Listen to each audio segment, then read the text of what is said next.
Mesdames, Messieurs, bonjour. Bienvenue à cette 81e web émission Médici. Bonjour Lucas. Bonjour Yannick.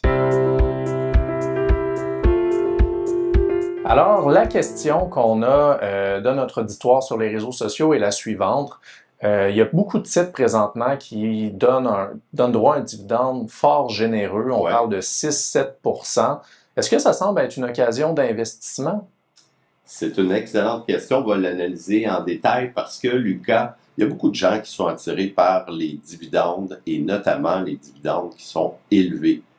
Notamment les retraités qui voient ça comme une façon de remplacer leurs revenus. On a un paiement sur une base trimestrielle bien souvent, puis on voit ça comme un remplacement d'un salaire. Donc, pour certaines personnes, on se dit, je vais acheter telle entreprise parce qu'elle verse un bon dividende, puis je vais être bien correct avec ça. Mais ça pourrait pas être un piège, finalement, de simplement regarder le dividende généreux?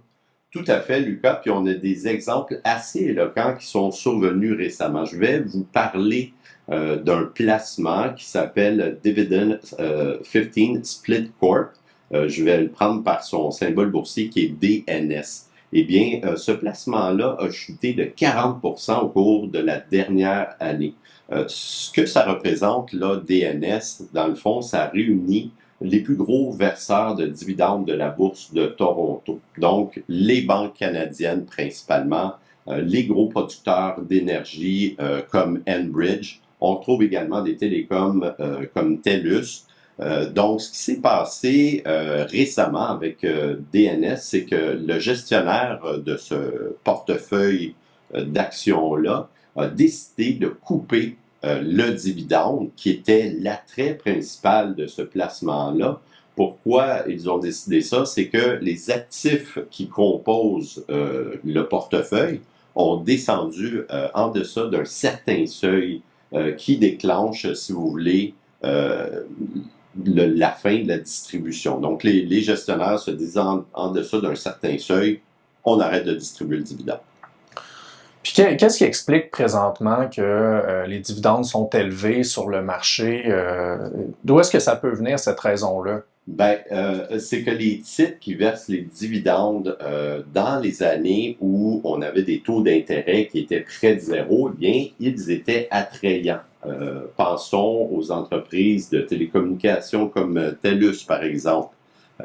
Or, il y a beaucoup plus de concurrence maintenant que les taux d'intérêt ont grimpé de façon marquée. Donc, vous pouvez vous tourner vers des obligations, même des comptes à intérêt élevés, dont les versements avoisinent les 5-6%. Donc, ça fait une concurrence pour ces titres à dividendes-là. Et puis, on en a vu plusieurs, Lucas, qui ont chuté au cours de la dernière année. Donc, des entreprises qui étaient réputées pour verser des généreux dividendes.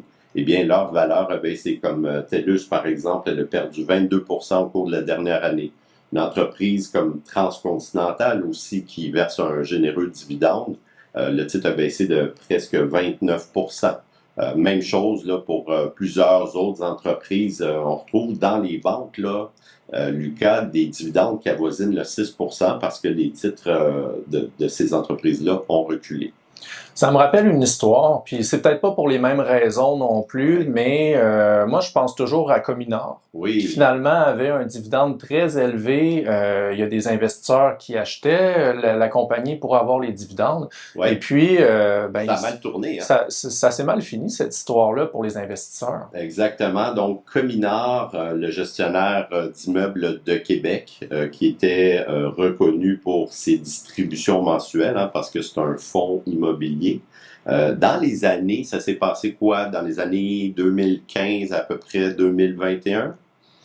Ça a peut-être commencé un peu avant toute la saga, mais la grande finale, ça a commencé à partir de 2015, oui, effectivement. Parce que le taux de distribution de Cominor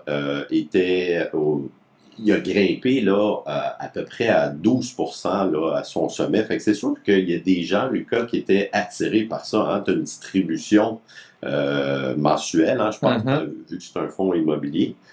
Donc, les gens étaient attirés par ça. Puis, la direction, elle soutenait auprès des investisseurs qu'elle était en mesure de maintenir ces distributions-là, même si elles représentaient une grosse portion de ses Puis bénéfices. ça, jusqu'à la fin. Ouais. Jusqu'à la fin, la direction maintenait qu'ils allaient maintenir le dividende, alors que c'est pas ça qui est arrivé. Donc, à un moment donné, est arrivé ce qui devait arriver. Ils ont été obligés de couper les distributions parce que, un, c'était supérieur aux bénéfices qu'ils dégageaient, puis l'endettement de l'entreprise était devenu élevé. Il faut dire que dans le domaine de l'immobilier, bien souvent, il y a des cycles, des périodes qui sont moins favorables, les taux de location sont moins bons, etc. Donc, l'entreprise a coupé la distribution.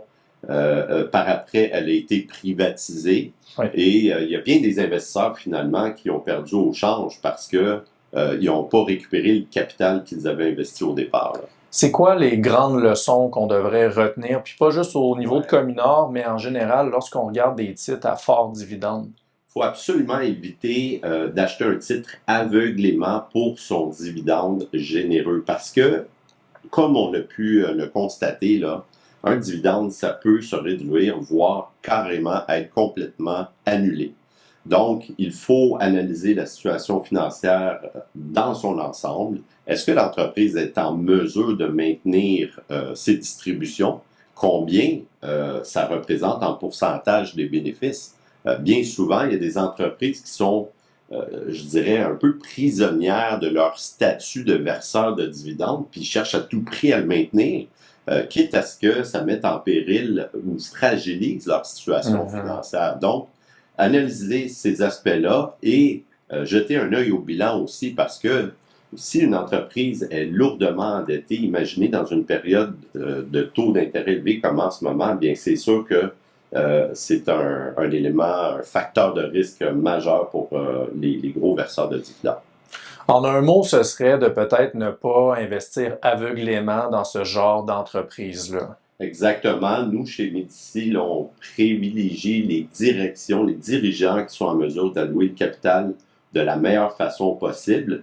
Le dividende peut être une possibilité, mais on vise à ce qu'ils investissent dans la croissance avant tout ou dans ce qui est le mieux pour l'actionnaire. Parfait, merci beaucoup Yannick. Alors, c'est ce qui conclut notre 81e web émission. Si jamais vous avez des questions, vous voulez nous rejoindre, vous pouvez nous écrire sur Facebook, vous pouvez nous écrire par courriel au info@gpsmedici.ca. Vous pouvez également nous téléphoner. Alors, merci beaucoup d'avoir été des nôtres.